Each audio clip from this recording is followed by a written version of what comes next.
I fear, never will receive much assistance from the power of great men,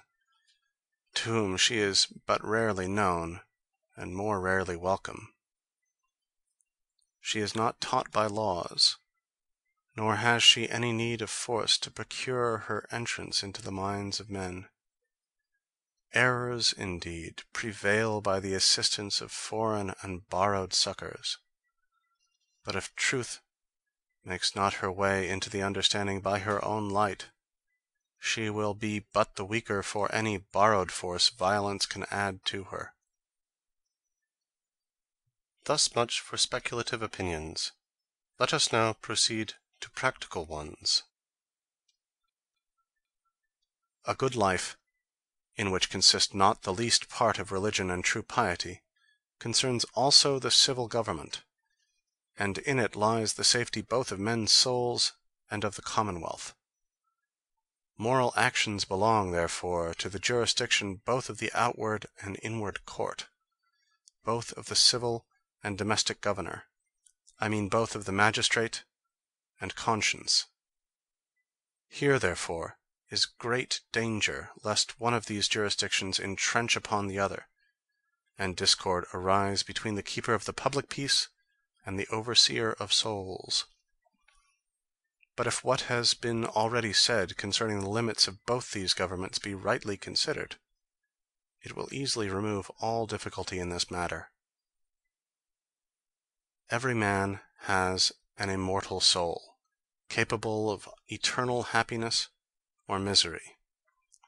whose happiness depending upon his believing and doing those things in this life which are necessary to the obtaining of God's favor,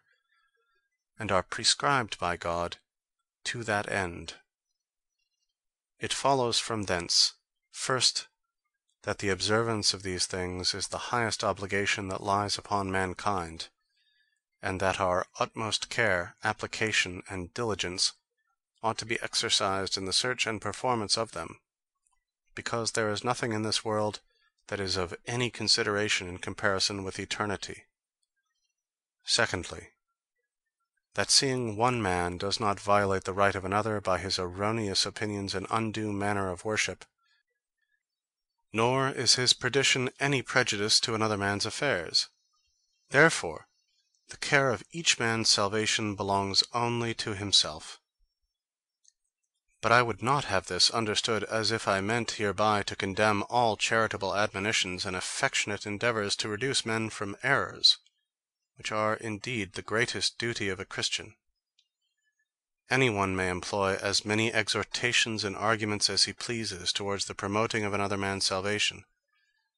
but all force and compulsion are to be forborne. Nothing is to be done imperiously. Nobody is obliged in that matter to yield obedience unto the admonitions or injunctions of another, further than he himself is persuaded. Every man in that has the supreme and absolute authority of judging for himself, and the reason is because nobody else is concerned in it, nor can receive any prejudice from his conduct therein. But besides their souls, which are immortal, men have also their temporal lives here upon earth, the state whereof being frail and fleeting, and the duration uncertain, they have need of several outward conveniences to the support thereof, which are to be procured or preserved by pains and industry. For those things that are necessary to the comfortable support of our lives are not the spontaneous products of nature, nor do offer themselves fit and prepared for our use. This part, therefore, draws on another care, and necessarily gives another employment. But the pravity of mankind being such that they had rather injuriously prey upon the fruits of other men's labors than take pains to provide for themselves, the necessity of preserving men in the possession of what honest industry has already acquired, and also of preserving their liberty and strength, whereby they may acquire what they farther want, obliges men to enter into society with one another, that by mutual assistance and joint force they may secure unto each other their properties, in the things that contribute to the comfort and happiness of this life, leaving, in the meanwhile, to every man the care of his own eternal happiness, the attainment whereof can neither be facilitated by another man's industry, nor can the loss of it turn to another man's prejudice, nor can the hope of it be forced from him by any external violence. But, forasmuch as men thus entering into societies, grounded upon their mutual compacts of assistance for the defense of their temporal goods, may, nevertheless, be deprived of them, either by the rapine and fraud of their fellow citizens, or by the hostile violence of foreigners, the remedy of this evil consists in arms, riches, and multitudes of citizens, the remedy of the other in laws, and the care of all things relating both to one and the other is committed by the society to the civil magistrate. This is the original, this is the use, and these are the bounds of the legislative, which is the supreme, power in every commonwealth. I mean that provision may be made for the security of each man's private possessions, for the peace, riches, and public commodities of the whole people, and, as much as possible, for the increase of their inward strength against foreign invasions. These things being thus explained, it is easy to understand to what end the legislative power ought to be directed, and by what measures regulated, and that is the temporal good and outward prosperity of the society, which is the sole reason of men's entering into society, and the only thing they seek and aim at in it.